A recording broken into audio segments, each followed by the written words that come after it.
Miyetti Allah leader, the Fulani herdsmen leader in Kwara State, have been killed.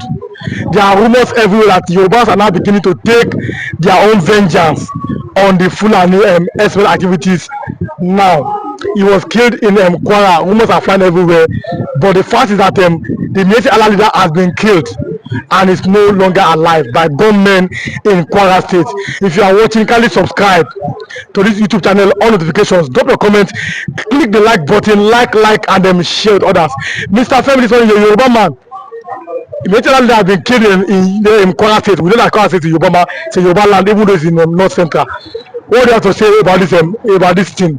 Well, sorry to begin with Yoruba language. When you push a madman to the wall, it's going to, turn back against you. If you purchase, if you chase a goat, when you reach wall, it's going to turn back against you. So that's what you are seeing. And to tell you that Fulani, they are not invisible. If you machete them, the blood will come out. Let me bust your brain about one judgment that just came out recently, where a Supreme Court upheld the death sentences against one Mr. Sunday Jackson. That revenge, when Fulani wanted to kill him on his farm, he used the same that guy wanted to use to kill him, to kill the same Fulani. And people are saying that this is a matter of self-defense, but instead of judge to listen, he said it's a murderer. People are even saying, let's consider it as a manslaughter, not a murder direct like that. So it's so that in this country we are not one. If anybody say Nigeria is one, somebody just asked me this morning that one Fulani man said that he want Nigeria to unite, that he want our unification. I say, it's not by saying, it's about action, it's about attitude. You're Yoruba man, you say that Nigeria is not one. We are not one. Well, let me tell you, Mr. Rilwan, why I conclude that we are not one is this. You know, I like Yoruba, I like my tribe first, then I like Nigeria. But this oneness, this is not how to be one. One stand like this. Of course, like I usually say that one sometimes has description that we are one. Husband and wife, they are one. But everybody know that one is head and the other one is not tail, but it's also a part of the body. So it means that even we are saying we are one, does not mean that we are going to develop in the same pace. Our development educationally or anything is going to be the same, because we come from different background, because we have different mineral resources. Even United States of America, they are not developed the same way. So when we are now saying one, it means that all of us, we are going to be treated equally.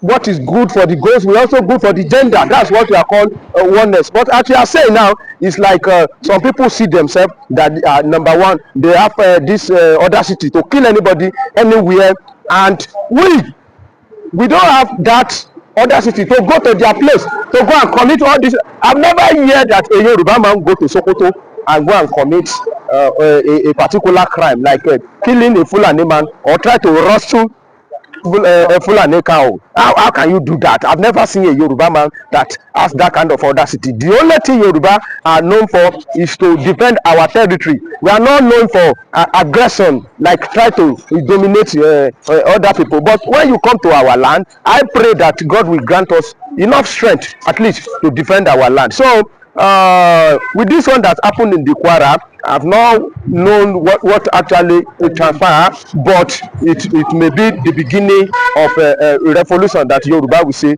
no to excess killing of Fulani in our land. But is it true that Yorubas are that woken up and see that the Fulanis are their enemies? Yes, of course. There is no way we will not wake up.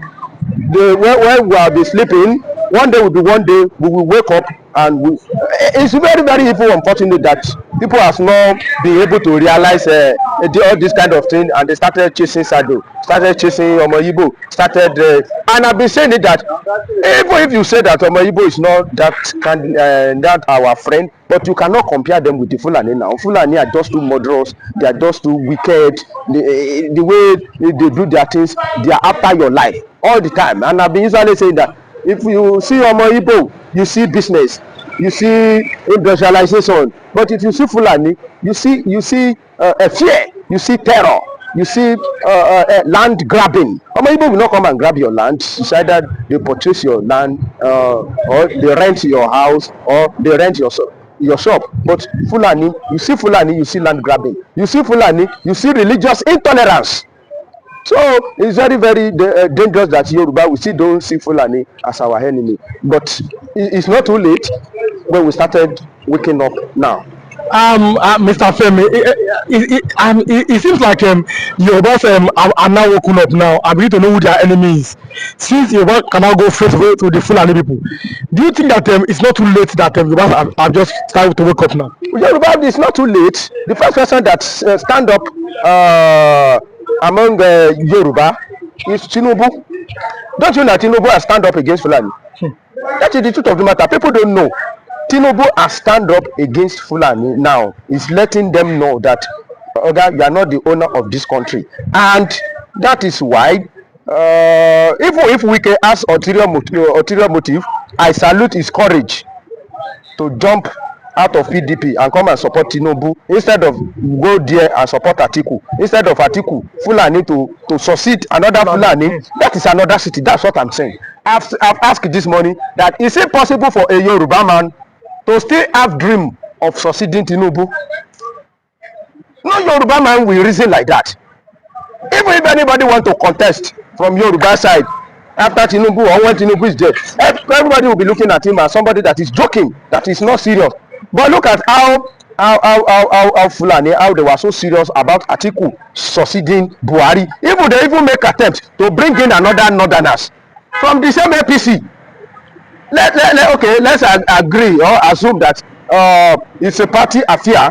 Atiku wanted to emerge as a president from PDP, and what about APC? If not that Tinubu stood his ground in APC, we will have another Fulani man or another northerner succeeding another Fulani, another northerner. And I've never seen a southerner that will believe or that will reason in that way that after this Tinubu regime, then maybe somebody from south will see say you want to rule. No, everybody will say no. Power must go back to north. That's what we believe. But they believe in themselves. They believe that they are born to rule. They can rule from now to eternity. So let's look at Tinubu. Tinubu he has rise up and he has started so Fulani where they belong to. Tinubu number 1. Shatima is not Fulani. Number 2. Number 3 is Akpabio. That number 4, Mahmoud Abbas, I don't know his tribe, but I'm not sure he's a Fulani. So to tell you for the first, I think one day the whole Yoruba should stand up and say no to this excess of Fulani. If we rise up and those ones that are perpetrating this thing, we make sure that we get like 10 or 20 of them, kill them. They will know that we are not ready to tolerate nonsense. Look at it now. In those days when we usually have issue with Fulani and Aboki in Lagos State, but when we show them that no, we cannot condone this kind of a thing, before they will do mess again, honestly speaking, they will think twice. They will think twice. I think Yorubas will rise up and mobilize their own people and send message. It's about message. Send the message to them. Make sure we rescue whomever that was kidnapped and arrest those ones that behind it, decimate them. Let them know that Yoruba land is not a land where you will come and just perpetrate your evil anyhow. Many Sunday Igbo disciples now, they're not happy that what Sunday Igbo fought for, that Yoruba people were against him, that now their eyes are open. Can you tell us the history of how Sunday Igbo rose up and start fighting against the Fulani? I don't like them to be sounding like Yoruba people are rising against it. I'm a Yoruba man. I know what I said when Sunday Igbo was inactive pursuing Fulani. So coming out to generalize it that Yoruba are against him, then who are the people that we saw when Sunday Igbo was campaigning for disintegration of Nigeria? Who are those people? Who are those mammoth crowd? Are they Fulani or Igbo? No, it is the same Yorubas. So if you have some myopic or some saboteur, some mafadas among Yoruba, then they should specify, not generalizing it that Yoruba are against Sunday Igbo. I have my reservation about Sunday Igbo, but he was an hero, and they should not allow, because of that one, now fold their hand and watch Fulani to be terrorizing us. Sunday Igbo, when Sunday Igbo was talking, we are talking about Yoruba nation. We are so many. and we cannot reason along the same line as they go. So it's about canvassing, it's about sensitizing until you are able to convince. Even Moses, when God wanted to commission him, he said, God, are you sure these people, are they going to trust me, are they going to believe me? Until God gave him sign that when you went there, drop your rod, then I will show sign in that place. So it's so that even when God picked Moses, he didn't believe that his own people would trust him. So it's about convincing, it's about sensitizing people and let them know where you are going. So I don't buy the idea of when Sunday Igboho was talking in Yoruba. We are Yoruba, we support Sunday Igboho. I support Sunday Igboho chasing Fulani more than Sunday Igboho that is calling for the disintegration of Yoruba. If to say Sunday Igboho continue in that line, Sunday Igboho will still be in Nigeria. It will be, after all these Fulani men. So very, very unfortunate. And I will not want Sunday Igboho to keep quiet and think that some people don't like me. If you want everybody to like you, then you are a failure. We are looking at the fact that the Yoruba elders are now waking up and saying enough is enough. They don't want to see the Fulani herdsmen in their land. Do you think that this thing can be possible? It's possible now. It's possible. It's message that you are going to send to them. Honestly speaking, if you're ready to send the message, you will send the message. If the whole Yoruba ready today and stand up that this is what we don't want, okay, we are going to send the message to them. They are going to witness the message. It's about message. When they hostile to us, we should not be friends to them.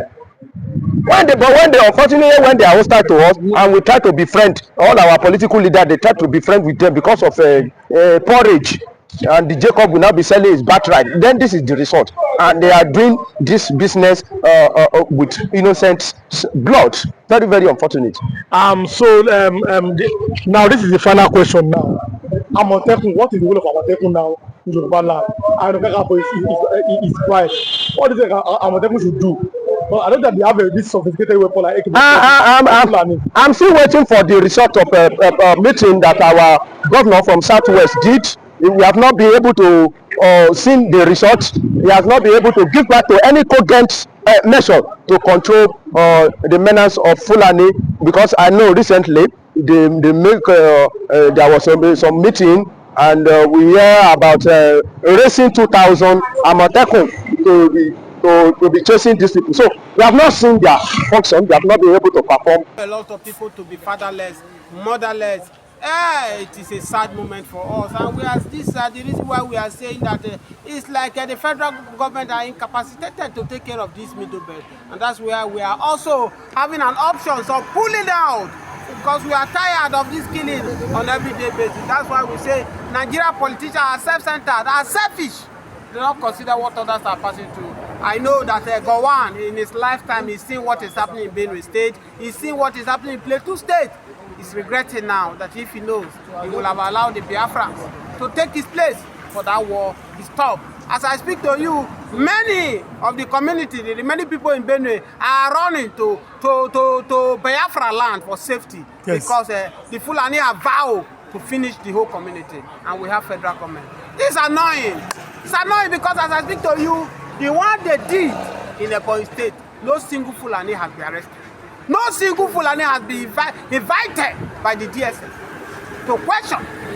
The women they raped in Enugu State who came out they fly, the video went viral. Today as I speak to you, nobody has come to ask which of the Fulani capture any of the Fulani. But let me shock you viewers, why we are saying that the Nigerian Judiciary has been bought. Whether the Supreme Court now belongs to the Fulanis, we don't know. As I speak to you, Mr. Jackson, from Middle Belt, who defended himself against this Fulani headman when they stormed into his farm, and coincidentally he killed the Fulani. The matter was taken to court. As I speak to you, the Supreme Court has delivered judgment. Now, according to the information, that the Supreme Court have sentenced the young man to death as we speak. What is it telling you? The people are backing this Fulani for them to continue killing people, and nothing will happen. Nothing will happen. Have you not surprised what is happening in the southeast? Since Samuel Ekpan has been stopped not to speak to Biafra. Since Mazi Nnamdi Kanu has been captured by Nigeria government, by kidnapping from Kenya.